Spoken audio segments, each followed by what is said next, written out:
Hey guys, so I wanted to show a few changes that I made to the airflow in my grow tent recently.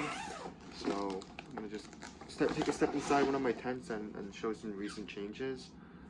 Yeah, it seems like every single time I feel like I have something figured out, I'm just surprised by how little I know. Um, yeah, so in the corner here, you can see that we have one of these oscillating fans.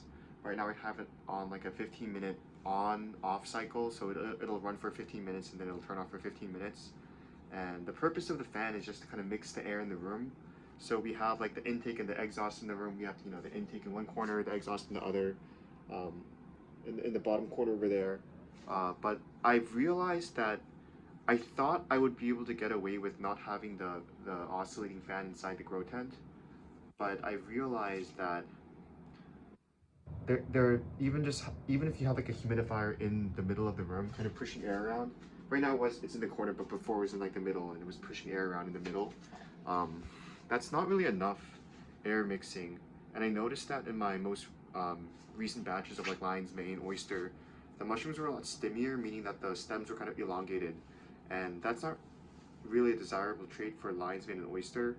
There may be certain situations where certain mushrooms like enoki or king oysters kind of like higher CO2 environments and so might benefit from less air mixing. But in the case of these faster fruiting species, usually it's the case that they enjoy higher CO2, lower CO2 environments. So yeah, I just have to buy more of these fans to put them back in and um, so I'm getting distracted by something I'm seeing in my bags. This is kind of an aside, but you can kind of see the lion's mane fruiting inside these bags, and so this is precisely what I actually don't want to happen.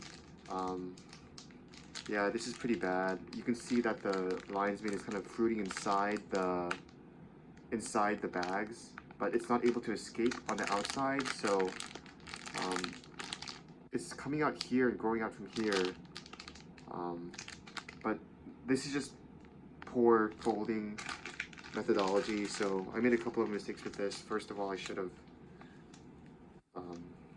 not let the lion's mane start fruiting from the top. You want to put the bags in earlier. Anyway, I'm getting sidetracked. Okay, yeah, but I'm just distracted because I'm looking at the bags and it looks pretty bad. It seems that all of them are kind of doing that.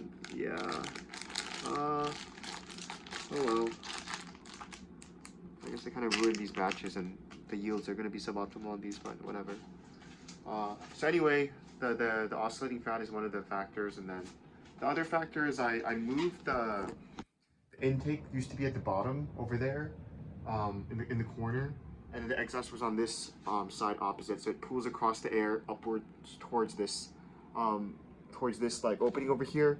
But I changed it so that the air is coming in through the top, and then it's being exhausted towards the bottom over here. And the reason for that change is that CO2 sinks. So as the mushrooms grow, they emit CO2, and then the CO2 kind of naturally sinks. So if you exhaust the CO2 towards the bottom, it's just more of like a natural flow of the CO2 falling and then being exhausted, versus if the exhaust is on the top, it'll pull the CO2 that is sinking back up, and it'll cross over the paths of the mushrooms, which are trying to take in fresh air. So of course, having like a fan push around the air kind of helps with mixing anyway, so maybe it kind of mitigates that a bit. But I read that you should have the intake at the top and the exhaust at the bottom from Gary's Fresh from the Fungi Mushrooms to Market book. So I'm just gonna imitate that and make that improvement instead of trying to reinvent the wheel. But those are a couple of the changes, and then yeah, again, you just want the humidifier to be close to the intake, so it kind of mixes with the intake air. You see the top of the humidifier nozzle over there, and then it just mixes with the intake air, and then the fan blows it around. Now it's spinning. So yeah, that's about it.